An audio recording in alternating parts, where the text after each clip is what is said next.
pumangking demands. Kundi, pak, pak, pak, pak, pak, pak. Yan. Diba? Oh. Tapos, ang mangyayari ngayon, ganito na lang. Dapat pala pagka pala ng baril na dapat humihina pala yung tibok. Hanap nga ako ng mga ano dito, sound effects, mga ka-clear. Oo ha. Yan. So, di ba, mangyayari yan, bang, bang, bang, bang, bang. Tapos, ang tibok ng puso, dug, dug, dug, dug, dug, dug. Eto na mga ka-reaction, ito na po ang katapusan ng International Criminal Court. Hindi lang siya nasa ICU. Wala na po sa ICU yung ICC. Alam po ba ninyo kung nasaan yung ICC ngayon? Nasa ano na, nasa anong tawag doon, yung refrigerator ng ano pag may namatay na pasyente. Oh, anong tawag doon, yung meron tawag doon eh. Yung refrigerator na pag yung namatay yung pasyente nandun na sa refrigerator. Nakalimutan ko ang tawag. Paki-comment nga po sa comment section kung anong tawag doon. Oh. Morgue. Nasa morgue na. Nako, baka may UTI ka, Bong. Hindi, Claire. Pakiramdam ko kinulam ako. Orasyon pikot miyot, sumpay nila ugat. Kinilaw na tsulalat. Uy, ano nangyari sa'yo, Bong? Ewan ko ba, Claire, napakainit ng bitlog ko. Parang hindi ko na talaga kaya ang sakit na nararamdaman ko ngayon. Tulungan mo ako. Nako, baka may UTI ka, Bong. Hindi, Claire. Pakiramdam ko kinulam ako. Parang sinindihan ng lighter ang bitlog ko. Napakainit talaga.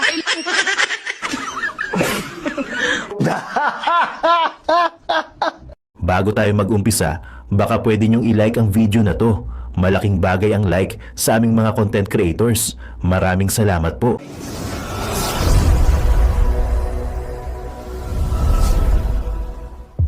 Nako, yari mga babayan, sino ba itong ipapapatay ni Auntie Claire? Totoo kaya ito, no? O tapusin mo yung video hanggang sa dulo para maintindihan mo. So eto guys, si Auntie Claire bumabanat na naman. Meron pa siyang puso-puso na tutut, tutut, tutut. Ang lupet! At dito rin sa video nito mga babayan, itong ICC daw ay isasara na. O panoorin nyo yung full video yan guys para maintindihan nyo, no? Dahil nga po sa nangyayari ngayon, no, si Auntie Claire talagang insecure talaga kay BP Sara. So yan, binabanatan niya po pati yung si asawa niya, si Manscarpio, no? O sino kaya itong ipapapatay? Si BP Sara ba ang maipapapatay o si Auntie Claire? No? Ang lupit, no? So sa video na to mga babayan, makikita natin talaga namang malupit na, masyado ng paki-elemero talaga to si Auntie Claire. So supalpalin natin talaga to, no?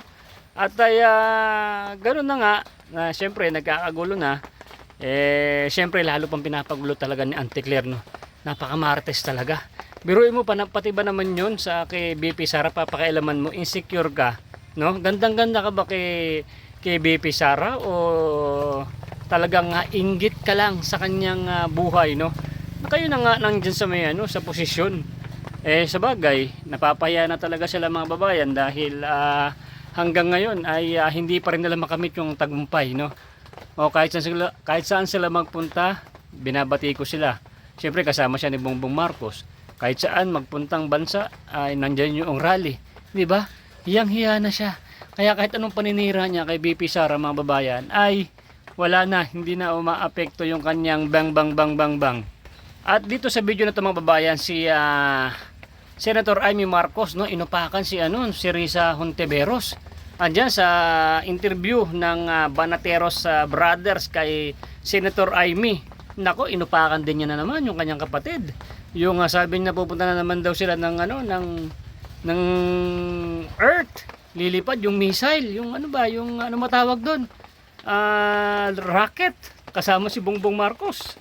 Malamang silang dalawa lang ni Auntie Claire yung pupunta sa sa moon. Ibang klase na talaga tong si Bongbong Marcos, kung ano-ano mga pinag-iisip. Hanggang ngayon nga naghirap kung ano-ano yung mga baha sa flood control, rocket pa yung inaatupag, di ba? Grabe, no? Sa bagay, konting panahon na lang mga babayan yung ating bubunuin, no? At makakaraos na rin ang Pilipinas. Yung mga OFWs, gigil na kay Marcos Jr. Kaya kahit sa magpunta, si Marcos Jr. sa ibang bansa ay sinasalubong sila ng rally. Di ba nakakaya? Yung matayo pa niyang bumaba, no? At ito pa mga babayan, si Sir Jesus bumalik sa Ilocos, no? Pinuntahan nila ni Idol Sir Kuya Chabet, no, Singson. yung flood control na ghost project na dapat 2024 pa daw po tapos, pero hanggang ngayon ginagawa pa, pero kulang pa rin sa simento, kulang pa rin sa bakal. Panoorin nyo, nasa gitna ng video guys, binalikan, no? Ngayon daw ay pinapagawa. Yun ang ginagawa ulit ni Sandro Marcos, kaso wala, naabutan, walang gumagawa, tapos ampaw pa rin, kulang sa simento, kulang sa bakal, di ba? Ang laki talaga ng pinipera talaga. Pag mga magnanakaw, pare-parehas na talaga, nakakabuisit, no? Mga kababayan, ano masasabi nyo? So hanggang dito na lang itong ating pagsasalita. Panoorin nyo natin yung full video. Ano ba itong sinasabi ni Auntie Claire na may ipapapatay? Siya ba yung may ipapapatay o si BP Sara? So alamin natin ang full video. I-play mo na yan guys, no? I-play mo na yan boy.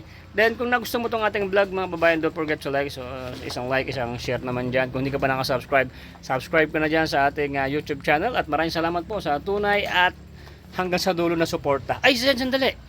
Si Tatay Digong, syempre baka makakauwi na yun kasi kung magsasara na itong ICC, makakauwi ni Tatay Digong. Palagay nyo guys. Pag nagsara na ang ICC, saan mo dadalhin si Tatay Digong? Ikukulong nyo pa rin kung saan? Syempre pauwi na yan. O, abangan natin yan. Ang pag-uwi ni Tatay Digong. Let's go. Panoorin nyo ang full video guys. Let's go.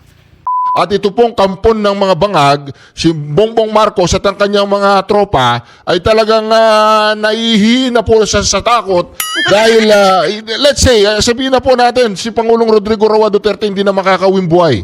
Let's say, sana makauwi po siya. Ang problema ngayon nila, paano nila ipapadala doon si Bato de la Rosa at itong si Bongo, marami pang iba.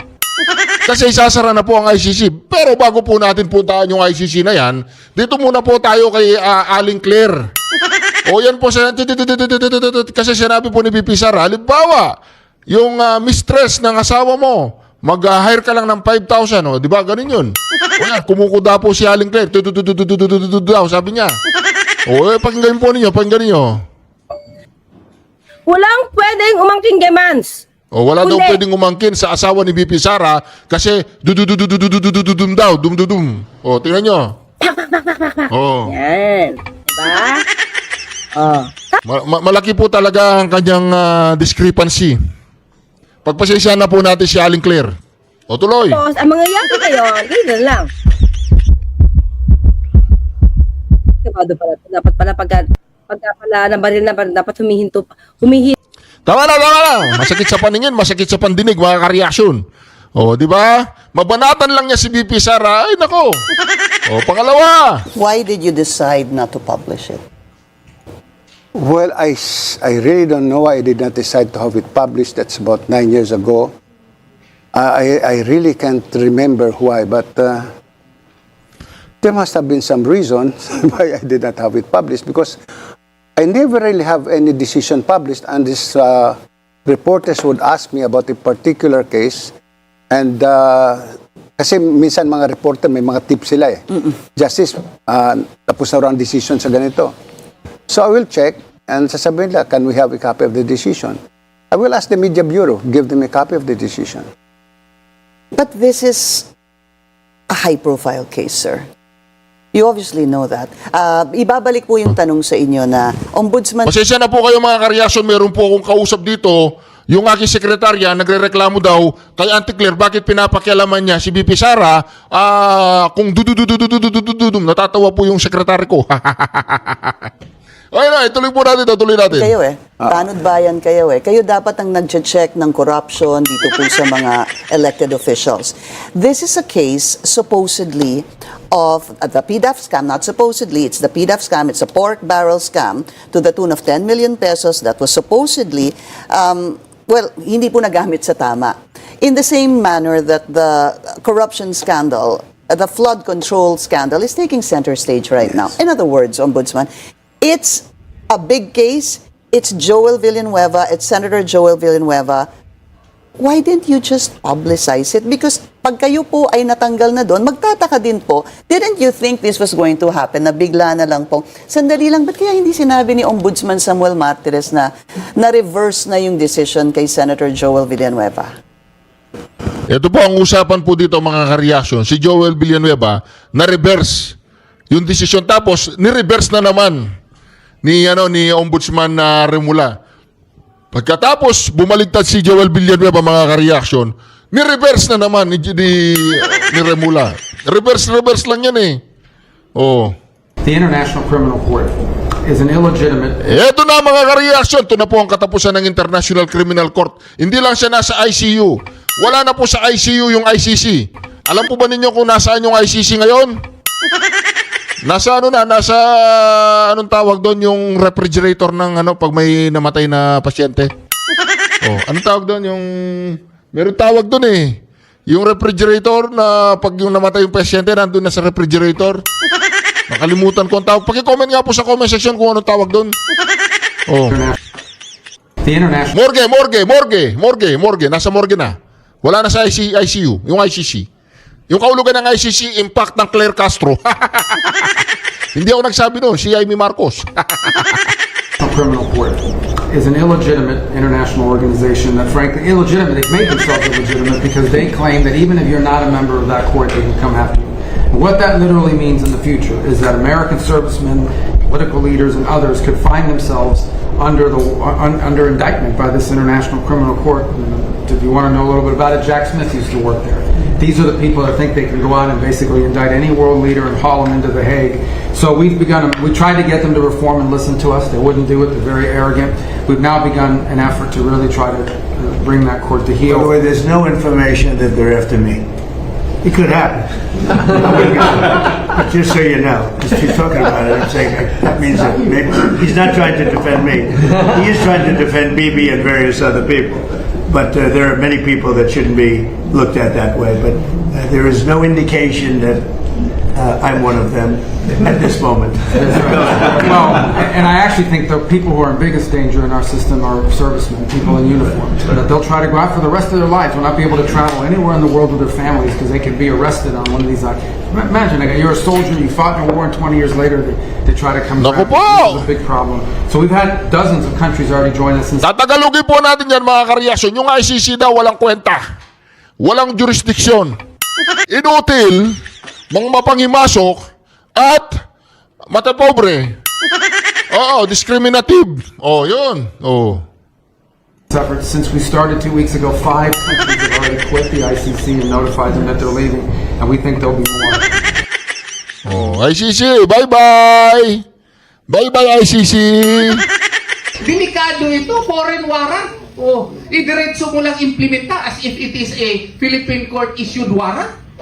Kalukuhan talaga eh, hindi nyo nakikita. What if mama nyo, papa nyo, may isyuhan ng foreign warrant? Diretso lang i-implementa, payag kayo? Bakit? Kailan ba tayo naging tuta ng ICC? Kailan ba tayo naging tuta ng mga dayuhan? We precisely enshrined the Bill of Rights in the 1987 Constitution in order to stop, no? In order to at least, no, prevent government excesses. Between the leviathan of a government power and the individual, the Bill of Rights is our shield. Leviathan is that monster with maraming mga ulo. That is the governmental power, which is now trained against Senator De La Rosa. What is its shield? Bill of Rights. And that is why we as lawyers have to invoke our Bill of Rights, because it is the only shield remaining to protect Senator Bato De La Rosa. Grabe yung away ni Senator Alan Cayetano at ni Ping Lacson. Inimbestigahan ni Ping Lacson ang mga flood control project sa Taguig at dinala na ito sa ombudsman para maimbestigahan. Grabe, no? Pero nung chairman ng Blue Ribbon Committee, si Ping Lacson, ayaw niyang papuntahin si Manong Chabit para magtestigo tungkol sa mga flood control projects ng unang distrito ng Ilocos Norte. Kakaiba din, no? Para patunayan ko sa inyo kung bakit sila natakot, ipapakita ko yung isang footage na ginawa ko nung sinamahan ko yung team ni Manong Chavit para tingnan yung mga flood control project sa Ilocos Norte. Kasama yung kanilang engineer. Ito ang nakita namin. Manipis talaga, sir. Halo. Di ba? Walang semento. Di ba? Walang simento, sir, di ba? Walang simento sa loob. Ayan, oh. Sa ibabaw lang meron. Oo.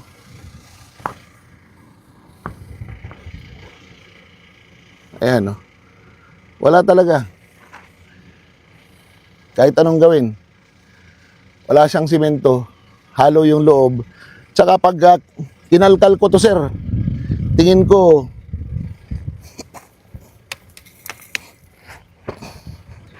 eto, sir. Oh. Oh.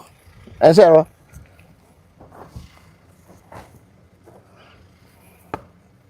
Wala, sir. O, ayan. Engineer. Oh. Ayan, oh. Yan ang pinagtatakpan ng mga Wala, oh. buwag eh. Oh.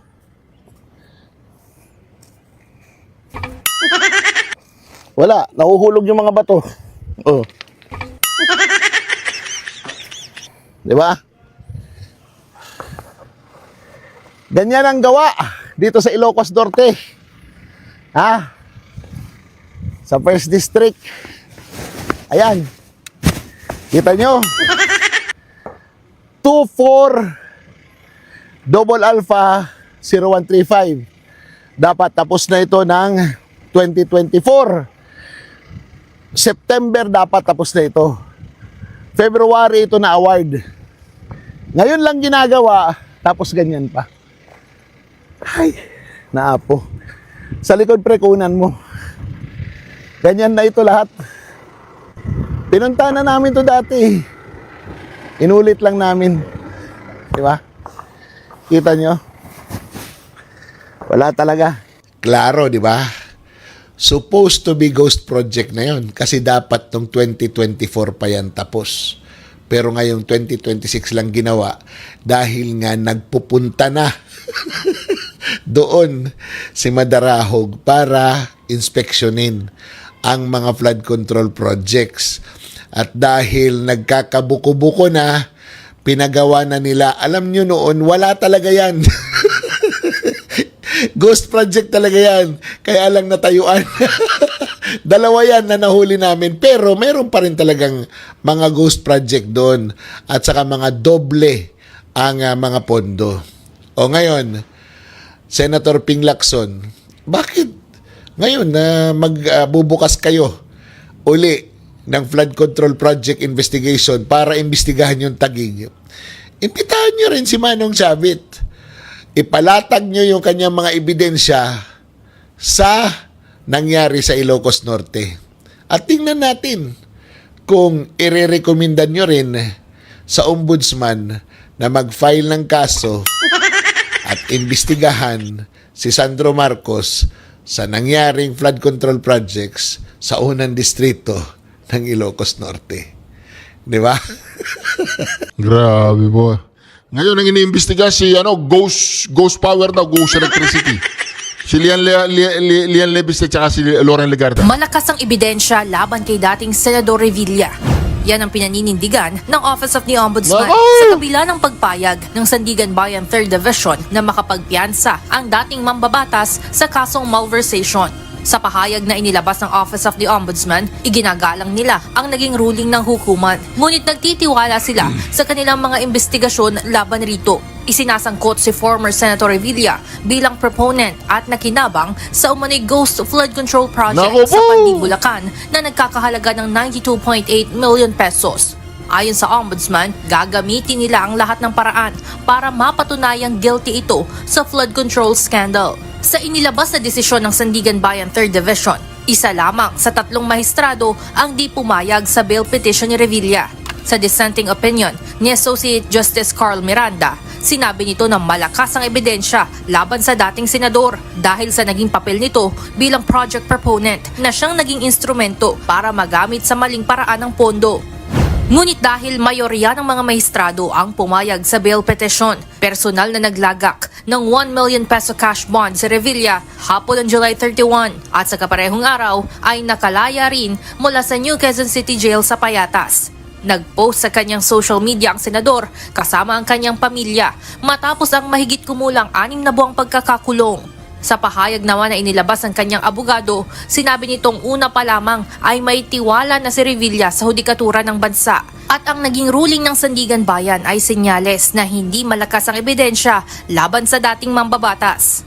Samantala, tuloy pa rin ang pagdinig sa malversation case ni Revilla sa darating na August 4, 2026, kung saan nasa prosecution pa rin ang bola upang magpresenta ng mga ebidensya at testigo laban sa mga akusado. Evan Alvarez, UNTV News and Rescue. Diyos ang aming sandigan, serbisyo publiko ang aming pinahahalagahan. Grabe, tapos na po ang party po ni Ramon Bong Revilla. Malakas Malakas daw pero nakalabas. Malakas ang ebidensya pero nakalabas. Alam ba ho nyo na ang utang ng Pilipinas ay 18.5 trillion na? Naku po! Grabe! At ang bawat Pilipino ay may utang na 164,000. Naku po! Yun ho mga buntis na hindi pa nanganganak, may utang na ang inyong anak. At ang bawat pamilyang Pilipino ay may utang na 674,750. Ang laki ho, no? Pero ang pagbabayad ng VAT, tayo rin ho yun. Tama ho? Pag tayo ay bumili, may VAT. Pag tayo ay nagbayad ng elektrisidad, may VAT. Pag tayo ay online, gusto na rin nilang ilagyan ng VAT. Naku! Okay? Ba't ganon, sabi ni Sir? Tama ho yun. Kaya kailangan ang gobyerno ay maging responsable at accountable sa taong bayan. Alam ba ho Pwede mong sabihan yung president natin? Pwede mong sabihan yung president natin? Patuloy na imbestigahan ang flood control. Ang flood control, ibalik ang pera. Binibili nyo na lahat ng mga congressman, mga senador, at ang mga justice system. Mahiyang laman kayo. Mahiyang kayo sa pera ng bayan. Ayan, si Claire Castro.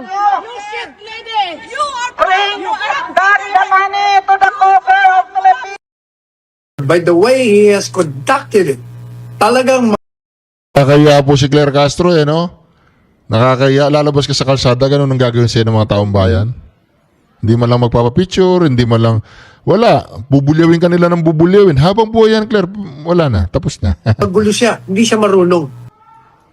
He has conducted it. Talagang magulo siya, hindi siya marunong. Dalawa yan, ha? Alam mo yan si Escudero, talagang, kumbaga, gusto ko sabihin pulpul hindi natututo tinamaan ang magaling tong taong ito. Hindi ko maintindihan to. Marunong naman. UP graduate naman. Hindi ko maintindihan.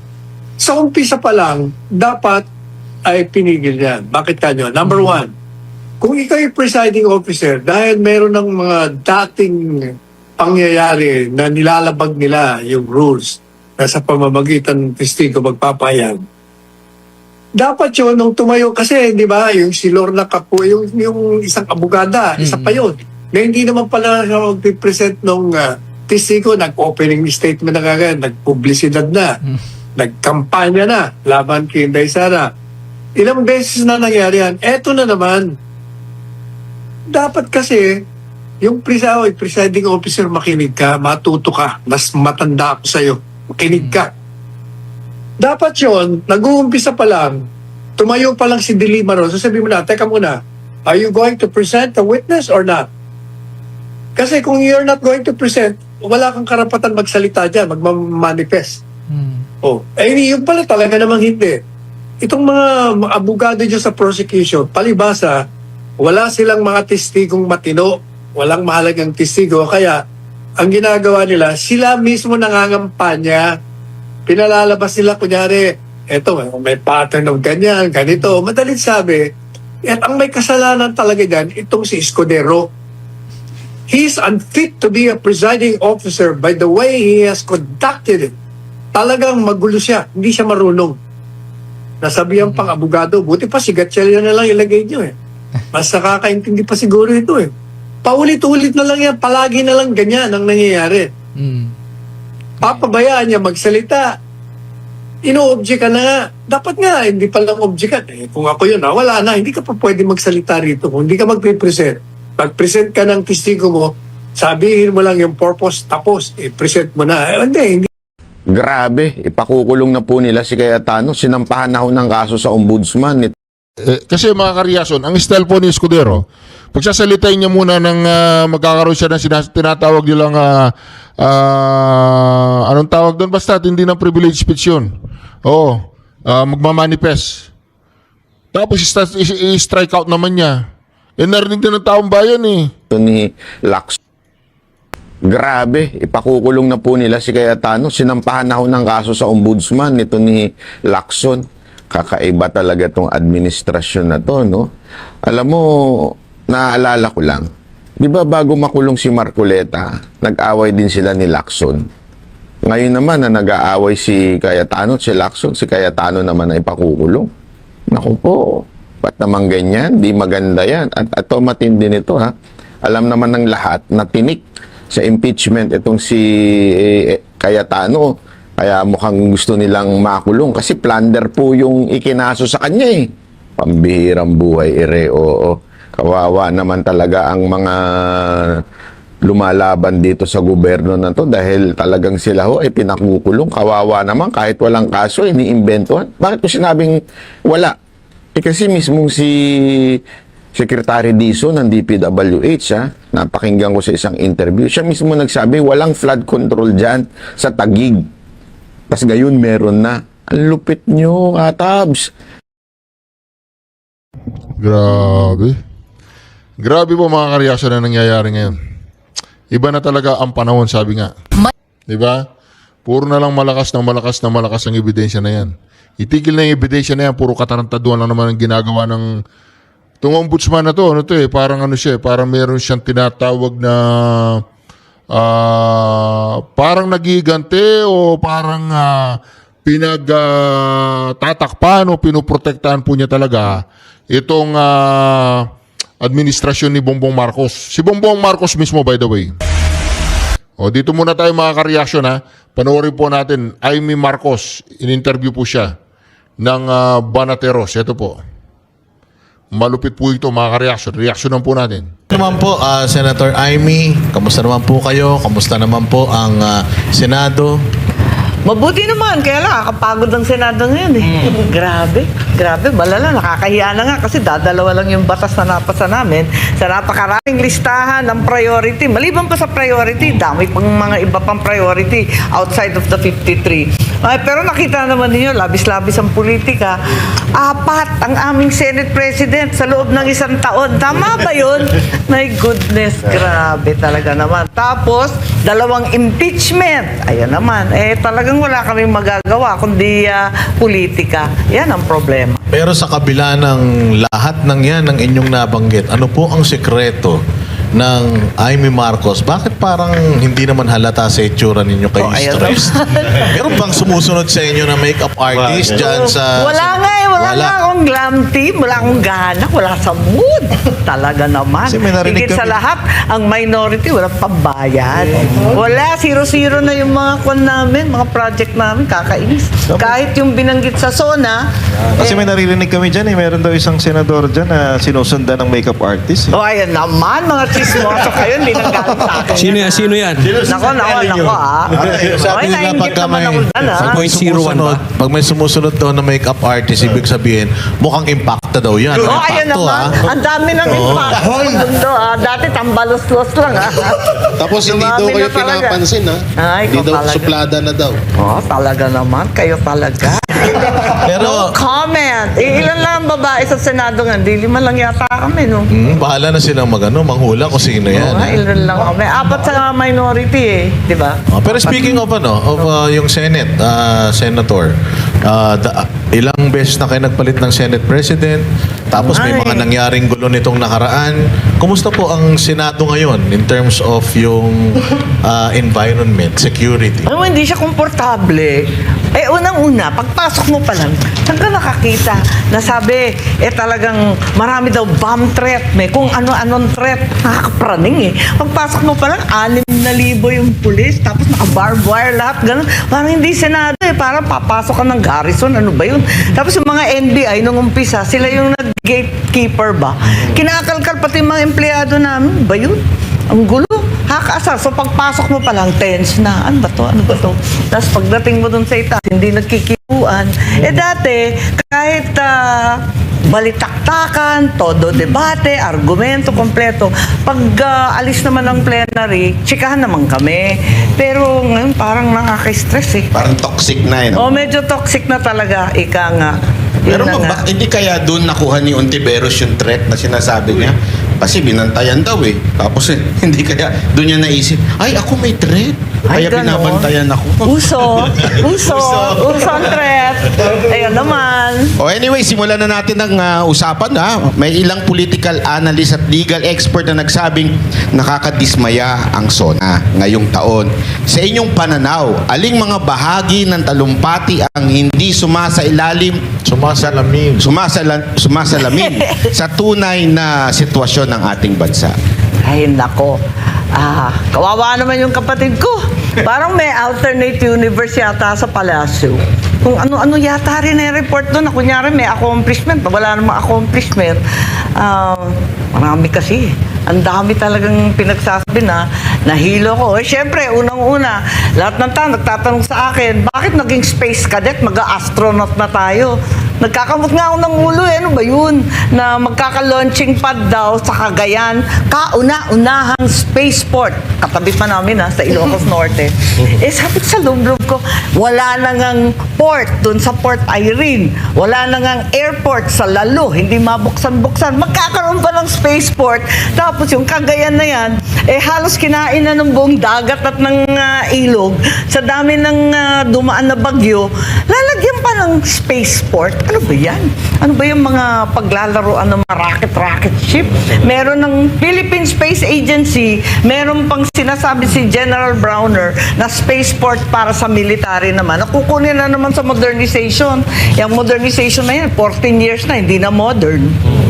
Pero kayo po, dahil sa, alam nyo, nagkaisa kayo sa mga nag-ano din ng budget, ang legislative branch, meron ba tayong pang pondo dito sa rocket na to? Nagtataka nga ako ba, at kung saan yan kukunin na naman ba yan sa modernization? Kawawa naman sundalo natin, wala na nga baril. Na babara yung mga second hand na bulok galing South Korea. Hindi ko nga maintindihan kung saan manggagaling yan, nakakapagtaka. Ang dami-daming sinasabi na paggagastusan. Yung malaki din na dun sa budget na mahabang debate namin, yung 84 billion nung DepEd, yung school building fund. Hindi naman nagre-report na maayos. May malabong mga report na yung 40,000 daw na pinangako, nasa 23,000 na daw yung tapos. Pero pag tinanong mo sa DepEd, wala pang 1,000 ang natatapos sa taong ito. Kaya ano ba nangyayari? Hindi ko maintindihan. Ang labo nung tungkol sa education na number 1 sa budget sana. Talagang nakita ninyo, very motherhood yung statements, di ba? Pie in the sky, very motherhood lahat. Ang pinaka-importante, taas ang sahod ng guro. Yan ang pinaka-importante at the end of the day, di ba? Hindi naman school building, hindi naman computer. Tapos yung marami rin nagtatanong, magkakaroon ng computer center sa mga gubat? Saan yung internet dun? Walang kuryente dun. Kaya nga, mobile daw, mobile. Ay, naku, tignan natin kung paano ba yan talaga. Samantalang yung mga teachers natin, ganun pa rin yung sahod. Ninyo, kaya akala namin, a-attend kayo dun sa SONA. Hindi, damit ko nga yung mga punit-punit. Puro mga retaso yun. Sabi ko sa pinsan ko, kasi pinsan ko gumawa, pinatahi ko lang Sabi ko, eto, isang katutak na retasong itim. Ibuo mo yung gawin mong palda, at saka yung bulok na Barong. Tapos sabi niya, walang gana naman itong pinapagawa mo sa akin. Sabi ko, ganyan ang itsura ng ekonomiya natin, yan ang bansa natin, gutay-gutay, punit-punit, pira-piraso, tagpi-tagpi. Gawin mo na, yan na yan, wala na yan. At wala akong gana gumawa ng glamorosa. Wala sa mood eh. So regarding sa SONA po pa rin, yung racket, may tinanong kasi, di sinagot ng diretso, sabi common sense lang. Pero kung kayo po tatanungin, may benefits pa tayo makukuha or gain dyan sa racket o dapat mas unahin yung ibang bagay? Siguro naman, dapat unahin muna yung bigas, yung mahiwagang 20 peso bigas na ewan kung bakit naman yung pinangako. Naloka naman ako nung pinangako yun. Good pa ako nun eh. Medyo naniniwala pa akong may pag-asa noon. Abay, nagulat ako, paano magiging 20 pesos yan? Akala ko tutulungan natin na magsasaka. Paano magiging 20 pesos eh, yung abono kataas-taas, yung crudo kataas-taas, yung Ganyan, yun. Pinagmalaki sa SONA na yung excise tax na minadali nila sa Senate at saka sa Congress, minadali nila ang todo. Wala nang debate eh. Sabi nila, kailangan. Nung linabas yung announcement, ang tinanggalan lang naman ng excise tax, yung kerosene at saka LPG, yung inaasam-asam na crudo at saka yung gasolina, wala naman. Para pa kami nagpakamatay doon sa excise tax na yun. Sana, kahit bawasan yung excise tax, kahit mga lahati man lang, at pati na rin yung VAT, dapat tanggalin na rin para sa mga minimum consumers. Ang taas na naman eh. Di ba? Sabi nila, bumaba, taas. Di ko na nga sinusundan eh. Pero gano'n po kayo ha? Nanood doon po kayo. Paano kayo nanood? Or saan kayo nag-monitor nung SONA ng inyong ading? Natetense kasi ako pag pagsasalita ang kapatid ko, na-stress ako. Yung ibang minority, nagtipon-tipon doon sa lugar ni Alan, Peter Cayetano. Ako sumunod na lang after. Kasi nagdadasal ako sa umpisa lagi, nanenervous ako. Tatakot ako kung anong sasabihin eh. Kasi yun nga, kung ano-ano yung mga racket, computer sa gubat, nakakakamot ng ulo eh. Samantalang sagkahig santuka ang karamihan ng pamilya ngayon. Pero sinabi nyo kanina na naaawa kayo sa kapatid nyo dahil kung ano-ano na yung pinagsasabi niya. Sa tingin nyo may gumagawa nung mga sinasabi niya sa SONA? Oo, matirik naman yun eh. Marunong Sino naman kaya? yun. Ewan, maraming wibulong dun eh, di ba? Pero siya ang gumawa at naniniwala kayo siya ang gumawa ng kanyang speech. Oo naman. Pero sana mas fact-based at saka yung state of the nation. Alam naman ng tao kung anong kalagayan ng buhay nila, no? Sana medyo dikit sa nangyayari sa araw-araw sa bawat pamilya. Isa pang malaking pasabog dun sa SONA na yun ay yung kakasuhan daw ang inyong pinsan. Hindi daw siya presidente ng inyong pamilya. Yan. Oo nga, Anong sa palagay po ninyo doon? Ewan po, asa na yung pasabog? Tagal naman natin naghihintay, tapos na yung New Year, tapos na yung Pasko, di ba? Pasko dapat. Ano ba yun? Kung pasabog ba yun? Ewan ko. Pero Kayo, tingin nyo- anong bet ninyo? Sabi, gumagawa ng charges, nagtataka nga ako, ang bilis-bilis kapag yung senador na oposisyon ng Turing. Bakit ito? Ang tagal-tagal. Sangatutak na yung ebidensya. Kaya dami-dami na ng mga testigo. Ano pang inaantay? Parang yung sinabi niyo rin yan dati, madam, naaalala ko na sinabihan niya si BBM na pangalanan mo na kung sino yung mga yan. Noon pa yun, yung goods pa kayo eh. Asan na yung Hanggang ngayon, wala pa rin. pasabog? Pero sa tingin nyo, Sen, Liquitis, ni Posporo. matutuloy kaya yan? Makukulong kaya si dating speaker? Oo, parang hindi ako maniwala eh. Kasi yun nga, yung sabi na wala, kakasuhan daw. Ang binabanggit naman ng mga kaso, puro bailable. Tapos may bulong pa na may order daw sa DOJ na tagal-tagalan ng konti ang preliminary investigation hanggang 2028. Kaya yun. Nako po, ano ba yan? Pero Senator, ang daming kinabahan na dating speaker kasi walang pinangalanan. Ayun na Ang nga. sabi lang ng presidente natin, dating speaker. Oo. Pero hindi niya in-specify kung sinong speaker. Ang daming dating speaker. Buhay pa man yung karamihan. Si Sunny Belmonte. Ayun. Nandiyan pa Nandun. sila, Nandun sila. nandiyan pa sila Alan Lord Velasco, si Alvarez, si Cayetano na ngayon ay Pero wala rin. naman duda eh kung sino. So, Diba? Talagang ang tinutumbok nito yung inyong yung inyong pinsan. Parang ganun na nga. Tapos yung mga congressman, no, nagpalakpakan. Nagpumalakpak ba sila doon sa part na yun? Tayuan, di ba? Palakpakan. Ay, paano na yung salamat kay Speaker na nagsasalita? Ewan ko. Paano na Ewan yun? ko, mga resolution of the EC, di ba? Ako po. Ewan. Ganyan talaga, utos ng pangangailangan. Wala rin kaso sa awa ng Diyos. At ang nadali, itong mga senador na malayo naman sa kusina, kung tutuusin, kasi sila naman ang gumagawa sa Mahiwagang Bycam. Eto pa nakakapagtaka sa SONA. Ang SONA, dapat bibigay sa iyo, yung 5 libro yun naabangan namin 5. May yung budget, tapos yung expenditures, tapos yung budget message, tapos yung listahan ng mga yung mga plantilla. 5 yun 5 na books. At least yung malalaki, yung 2 malaki. Wala nga Sabi ko, ano ba nangyayari? Anong klaseng SONA yan? Yung pinakamahalaga, yung budget, wala doon. Nagtataka ngayon ako, bakit ganun ka-delayed? Sabi, baka sa kahulihan ng Agosto. 3rd week daw ng Agosto, maibibigay kasi hindi pa daw na-approve ng Malacanang. Basta yung nag-SONA, para kayong SONA. Bago mag-SONA, dapat binibigay na Andun na dapat kasi aaralin na kagad yun First item yun most important bill yan That's the most important law. Ano ba pag-uusapan hindi na ibigay. Ang duda ko, walang koleksyon. Kasi talagang bulok nga yung negosyo. Ayan, napakatumal ng negosyo. Puros biyahe na lang yung mga Taipan. Alis ng alis, mas mura daw kesa sa malugi ng tuluyan. Ayan. Kaya nga wala yung budget Sabi ko nga, ano ba ito? Tayo nagsonang walang bitbit. Ito pa, Senator Amy, ito isa to sa pinakamatinding nabanggit ng inyong ading. Hindi raw siya ang pangulo ng inyong pamilya, hindi siya ang pangulo ng mga kaibigan, kundi pangulo siya ng taong bayan. Oo naman. Sino ba talagang pangulo ng inyong pamilya? At anong masasabi niyo doon?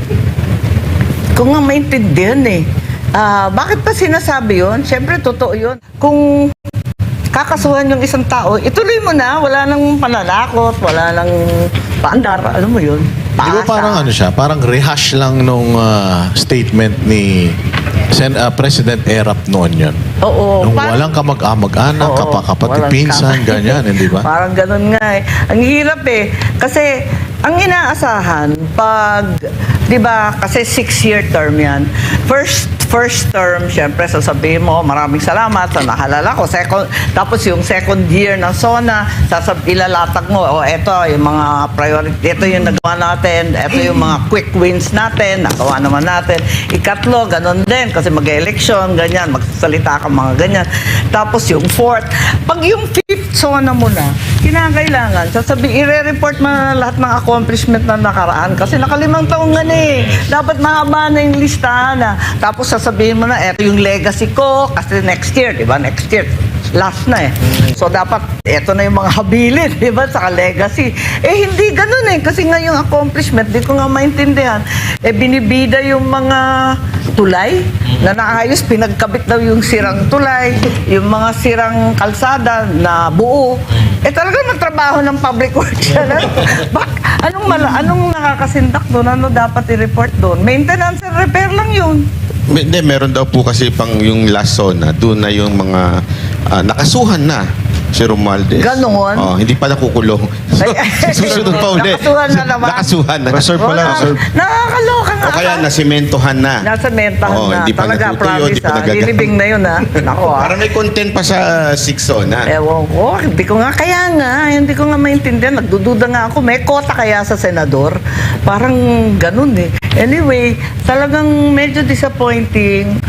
Ayoko nagsasalita ng ganito kasi sa totoo lang, inasam-asam namin ng halos 4 na dekada. Ang hirap talaga ng pinagdaanan namin mula noong 1986 at marami na rin kaming natutunan, na kasanayan. At least may experience na kami, hindi na dapat nauulit yung mali, kaso, sinayang yung second chance, nakakasama talaga ng loob. Mabigat talaga yung paghihinayang. Pero you think, ma'am, kung kayo po ay kasi nung eleksyon, natatanda ako, magiging super ate kayo, kanyo Ngayon, sabi ko talagang nga, aalalayan niyo siya Yun yung gusto niyo mangyari. Kung kayo ay hindi kayo kumbaga parang for the lack of better term na echepuera. Sa tingin po ninyo, magaguide nyo ng maigi yung inyong kapatid. Hindi sana tayo. Well, hindi ko naman sinasabi na alam ko lahat. Pero at least, yung mga priority ng tao, ng ordinaryong tao, na siya rin ang tinuro ng aking ama, dapat unahin yun. Unang-una yung peace and order. Wala namang binanggit tungkol sa peace and order kahit isa. Alam naman natin na ang kalsada ngayon, talagang maraming krimen, maraming droga. Isipin mo, 14 years old, 12 years old, nananaksak, nagbabaril. Paano ka naman yan? Talagang there's something wrong, hindi ba? Tapos yung droga, ang mura na. At meron na naman tayong drug highways. So, sana at least, pinaka-basic yun. Di ka pwede mangalakal, walang negosyo, walang kita, walang trabaho kapag walang peace and order. So, nang nag-i-invest sa Pilipinas, tapos yung trabaho, dapat tutukan yung trabaho talaga eh. Wala talagang kikitain at habang walang sweldo, syempre, tataas din ang krimen, ang pagnanakaw. So, Actually, ma'am, nararamdaman namin yung nararamdaman nyo. Kasi ngayon po, nararamdaman ko nang hirap magtanong sa inyo na binabanatan yung kapatid nyo. Sa totoo lang po, nahihiya kami. Sabi ko nga, paano kaya ninyo natitake yun na meron kayong kakayanan? Alam nyo po, madalas ko sabihin dito na kung meron mang nakakuha ng talino at galing ng inyong ama, definitely hindi po yung kapatid nyo, hindi kayo. Totoo po yun eh. At alam ng lahat ng tao yan. Kaya lang, medyo, yun nga, ang naging presidente siya. Yeah. At masakit na talaga. makita na pumapalpak na maari naman, tama kayo eh. Ilang taon yung tiniis, dekada. Yeah. Ngayon, may pagkatatanong ko sa inyo to noon eh. Paano kaya may aahon uli ang pangalan ng Marcos? Wala, kaya nga, ano ba ito? Hindi ko nga masagot yan eh, kasi hindi ko rin alam ang sagot. Dahil hindi maganda ito nangyari sa Marcos 2.0, ano? Hindi talaga maipagmamalaki at hindi na ituwid yung mga mali. Apakasama talaga ng mga pangyayari. Ang nakakatawa lang dun sa SONA, binibilang ko kasi nagtataka ko, binanggit yung agrarian reform, yung land reform. Hoy, batas ko yan. Tapos, binanggit din yung young creatives, yung tungkol sa creative industry. Batas ko rin yan. Basta ko inaaway, puro naman akin. Yung 40 bills ko, yun ang sinona. Nagtataka ko, teka muna, pati yung systems laws, nagmula sa akin yun eh. Kaya sabi ko, uy, patawa naman to no copying no copying. Ba't kayo galit sa amin? Mangungopia lang pala kayo sa bandang uli. Ay, nako, talaga naman tong buhay na to. Pati yung labas ng... yung mga labas na nakakatawa nga. It's so funny, I don't understand. Pati yung mga yung mga sahod na wag muna mag-tax, yung income tax itaas pa 350. Ako nga kasali pa sa yung mga bonus, yung mga Christmas, ganyan, tanggal. Wala nang tax free. Ayun, sabi niya, ita-tax free daw niya. Sana nga. Pero mama, in fairness, ito, disclaimer lang din para sa inyo. Kami pong Banateros, hindi po kami sumuporta sa inyo. At alam nyo po yan.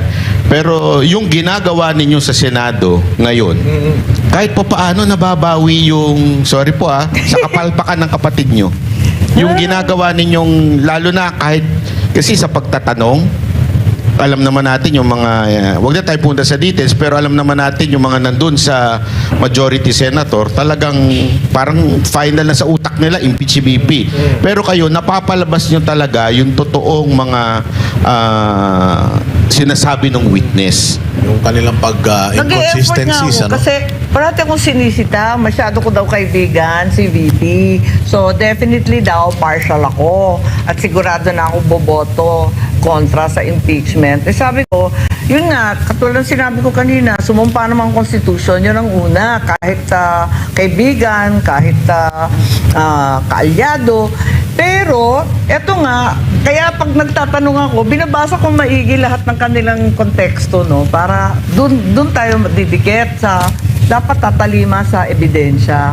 Nakakaasar naman sila, hinihingi pa yung ebidensya sa akin. Buti nga po kayo nagbabasa. Yung mismong prosecution, di marunong magbasa ng kanilang ebidensya. Yung sinabmit nila, hinihingi sa akin, gusto ko sabihin, hoy, kayo nagbigay ng annex na yan. Kainis! Ano ba yan? Kung take 3 ka kasi sa bar, medyo talagang ayan naman. Sino yan? Take 3? Kumbaga sa Deny niya si Lenny. pelikula, Take 2 lang. take 1, take 2, take 3. At least naman nung take 4 ox na. Okay. Hindi kasi alam mo kung bakit. Hindi mo basa, singkit. Ang lupit! Yan ba yung ano? Kuya, yan ba yung may project sa Maynila? Marami kalihon? Nakapangkwenta? Kayo ay! Parang kilala ko na yan. Kami naman po yun, kami. Ang tanong mo. Naman yung mga kasuhan na. Si Jay, may tanong. Senator Amy. Pero in fairness yung mga congressman laging nandun. Yun nga, kaya nga doon nga kami medyo nag-aalala, Madam Amy, kasi hindi ba, sabi nyo nga, yung supposedly, di ba napirmahan na yung kung magkano ang budget natin. Dapat ito-turn over na yung yung plano paano ibabalang kasi yung 2027 budget. Papaanong matatapos ito on time kung may impeachment? May meron pang hearing ng flood control na sinasabing hinaharang nyo. Pero hinaharang namin. Ba't naman naharangin yun?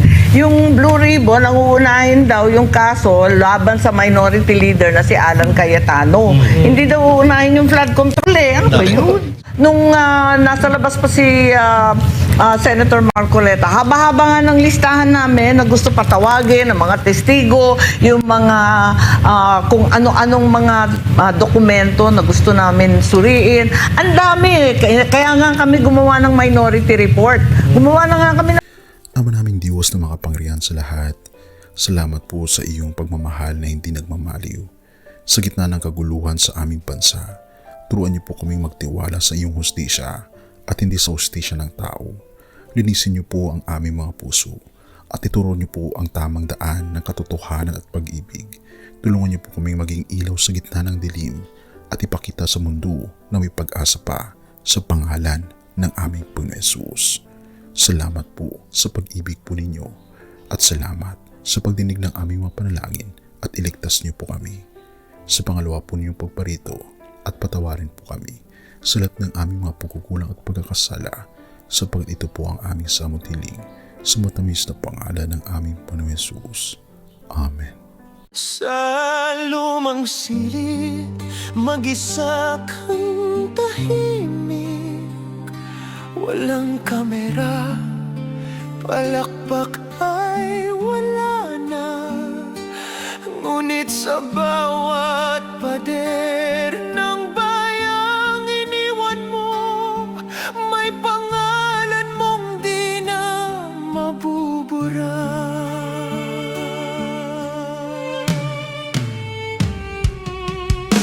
Minsan kang naging balikat ng mahihina, kalaban ng takot, kakampi ng masa. Di mo man laging nasabi ang tama, pinili mong ipaglaban ang madla. Hindi ka sakdal gaya naming lahat, pero tumindi ka nang walang pag-atras. At ngayong pagod ka na, tatay, kami naman ang sasalo ng bawat bigat.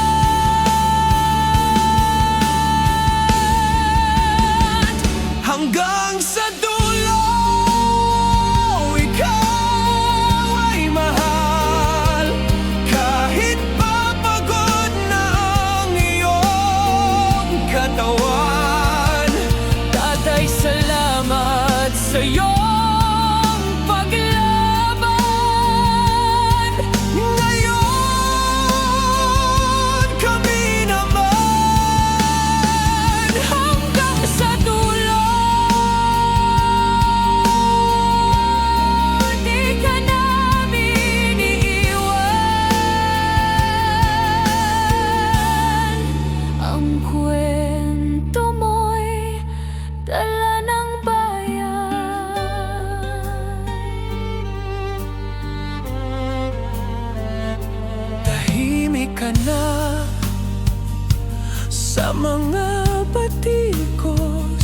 wala nang tugon, wala nang galit.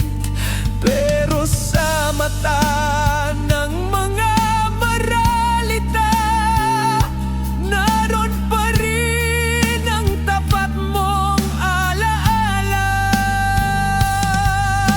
Marami mang di nakaintindi, marami pa rin ang di nakakalimot. At ngayong wala ka ng kapangyarihan, tatay, ang magtatanggol sa'yo ay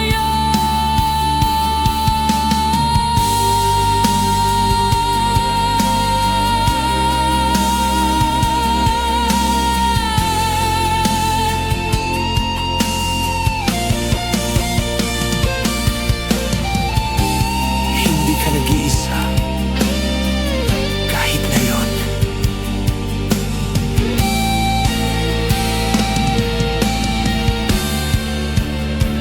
Hanggang sa dulo, tangan ka pa rin sa puso ng batang minsan mong pinakain. Hanggang sa dulo, di ka nag-iisa.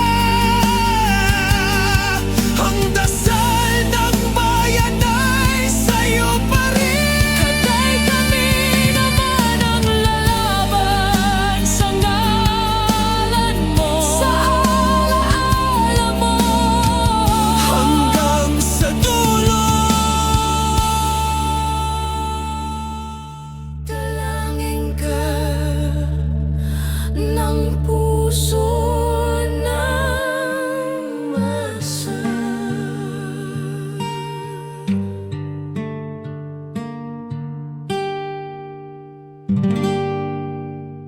At yun na nga mga kababayan, ano na ang masasabi mo? Kung mayroon kayong hinaing at komento patungkol sa balitang ito, please comment down below. Pag-uusapan natin yan sa comment section. At kung nagustuhan nyo ang video, ay huwag kalimutang mag-like at i-share na din para mas marami pang makaalam at umabot ito sa marami sa ating mga kababayan. Maraming salamat po. Mabuti pa ang sardinas, may label. Eh tayo, wala. Nay, ito na yung bayad ko sa isa, ano? O, kunin mo yung isa. Isa muna, iyan, no? Tapos, isa pa, di ba? 4 dapat na sardinas, eh. O, yan. 3 na. Pang-4 na sardinas. O, okay na.